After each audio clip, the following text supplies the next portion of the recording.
I want to begin this focus on burnout and fatigue by just kind of relaying some stories to you. I don't know how many people I've met that say they're burned out, or they know somebody's burned out, or they're exhausted and fatigued. So I want to spend some time talking about what is burnout, what is fatigue, are they the same and are they different? And what can you do about it? And the other question is what can your organization do about it as well? So let's look at some learning objectives. So we're going to really talk about what's stress, what's burnout, and what's fatigue, but also what's different among those three. We're also going to look at the impact of fatigue on employee performance and operational efficiencies, and lastly look at some wellness policies to prevent and maybe address employees that may be suffering from burnout or fatigue. So the first part is stress, burnout, and fatigue. You may think they're in the same bucket, but they really aren't. So some definitions. So stress occurs when demands are greater than resources. So what are some demands that we have? We have external demands. Your boss says, I need this done, I need it done right now, and it better be perfect. That's an external demand. You also have internal demands. Are you a perfectionist?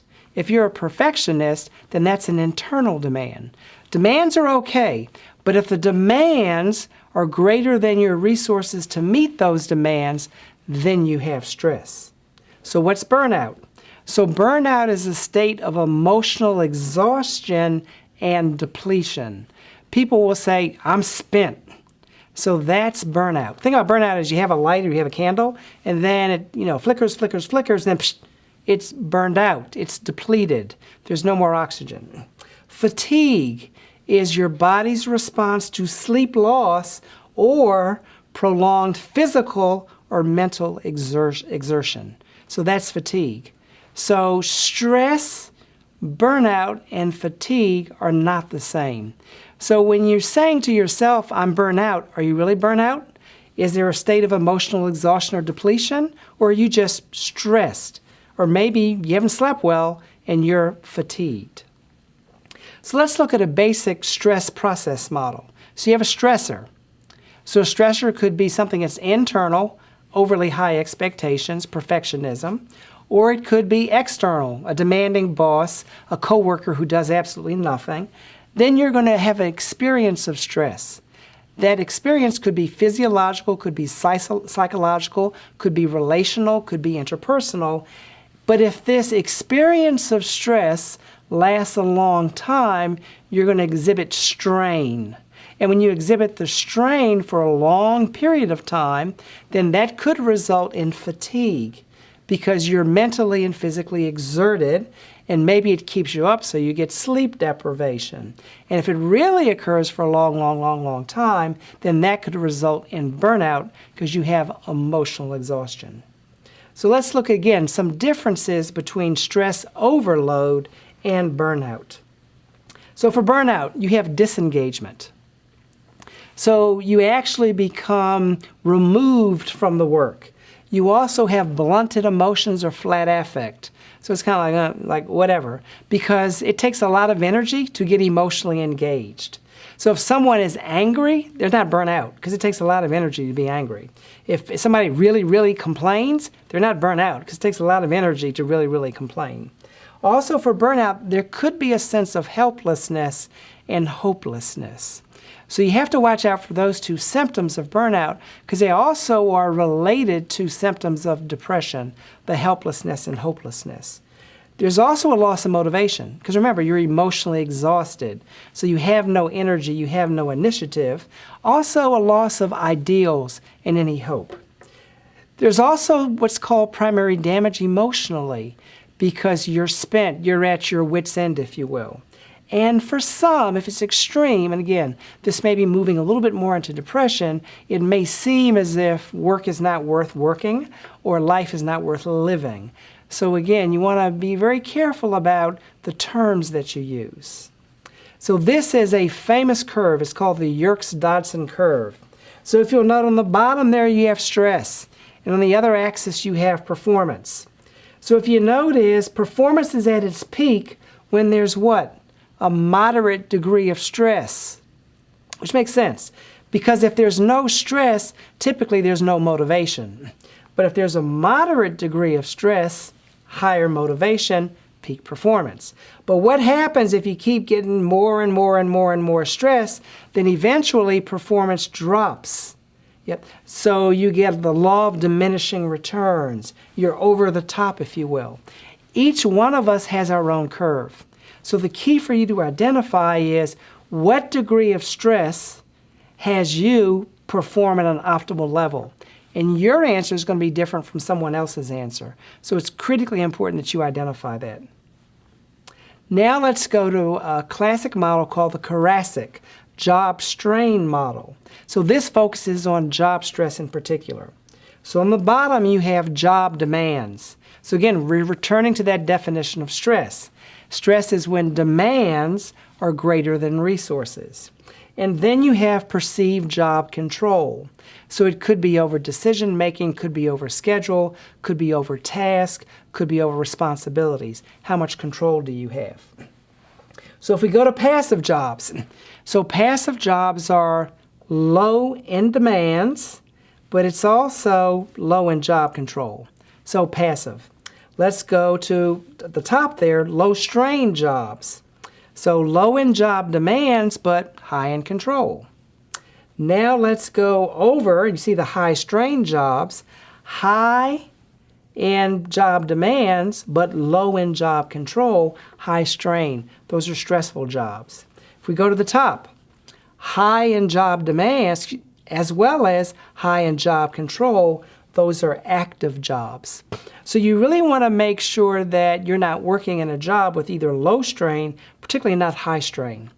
So in a lot of cases, people are experiencing stress, job stress, which may result in burnout, which may result also in helplessness, not because they're weak, not because of their personality, not because they're motivated, but because the way the job is designed. So that's why it's important for managers and organizations to make sure they design work and design jobs in such a fashion is that they are not designing high-strain jobs or low-strain jobs or even passive jobs. The ultimate goal would be active jobs. So let's look at some other contributors to employee stress beyond the way the job is designed. So I'm not going to read through that list, but you can see there are a number of contributors. And these are contributors that fall under the control of the board, of senior leadership, of managers, line managers, and HR. So it's not always the individual. Because what concerns me is if someone says I'm burned out or stressed, then we tend to look at the individual. So the individual does have responsibility, but it's not just the individual. It's the group or team that they work with. It's the manager that they report to. It's the way that job has been designed. It's the absence of certain benefits. What's the culture and the climate within the organization? It's bigger than the individual. So now let's turn our attention to what do we do about burnout? So there definitely is some emerging literature for some evidence-based interventions. So there was a meta-analytic study, and some of you might remember a meta-analytic study. Some of you might be saying is, what in the world is that meta-analytic? So meta-analysis is a study of studies. So you get like 100 studies and you study those studies and you basically say is where's all the evidence pointing within all those studies. So it's very robust in terms of the findings. So this meta-analysis revealed that organizational interventions, the schedule, work evaluation, participation in decision making, job design were associated with higher treatment effects than physician-directed interventions, teaching physicians how to cope, teaching physicians how to be resilient, or teaching physicians how to engage in mindfulness meditation. Not that those are not important, but what's also important too are organizational interventions. So when you really think about preventing burnout in the workplace, not just for physicians but for all professionals, individual interventions matter, group interventions matter, teamwork, as well as organizational and educational. You need a three-pronged approach. So now let's talk a little bit about fatigue. So fatigue can be a result of many factors.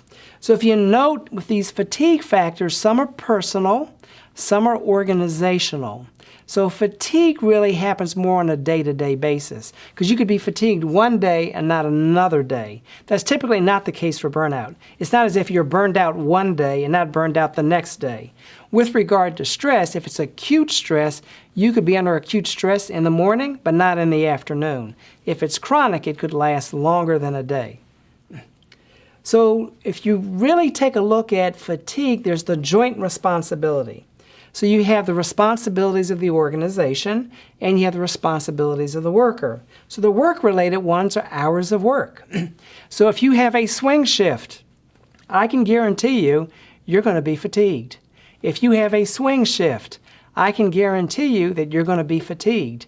If you work a double, I can guarantee you, you're going to be fatigued.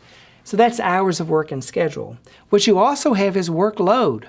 So let's imagine that there was a downsizing in your organization and there were 3 analysts. So they got rid of one analyst position, but they didn't get rid of the work.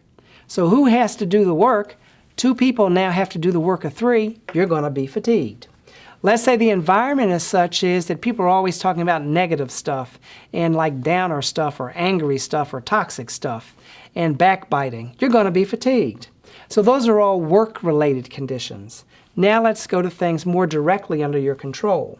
So your own situation and lifestyle. So let's say you have to be at work at 9 o'clock, but maybe you game, maybe you like social media, maybe you're kind of a Netflix kind of junkie, so you stay up until 2 o'clock and you have to get up at 6 o'clock. If you do that once a week, that's not so bad. You do it 3 times a week, you're going to be fatigued because you have the sleep loss.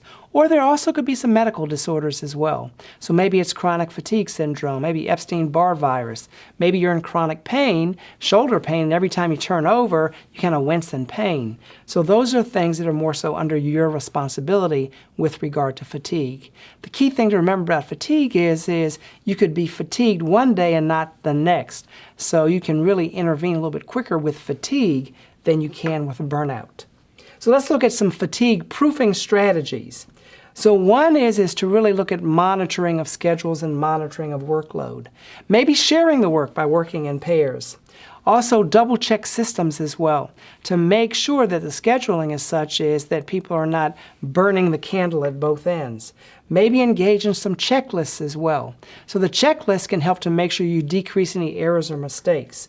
And rotating the task, because in a lot of cases a repetitive activity can sip in boredom, and the boredom can lead to a fatigue. But breaks, mini breaks. So the breaks doesn't have to be a 15-minute break, not a half an hour break. It could be what? A heart-focused breathing break. It could be a quick coherence break. So just very short breaks. And then napping as well, if your organization would allow that.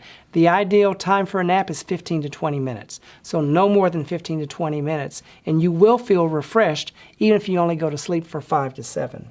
And then also making sure that you move certain critical monotonous tasks to the daytime when you're at the optimal time of alertness, which for most people is going to be about 11 to 1 o'clock in the afternoon. So those are some fatigue proofing strategies.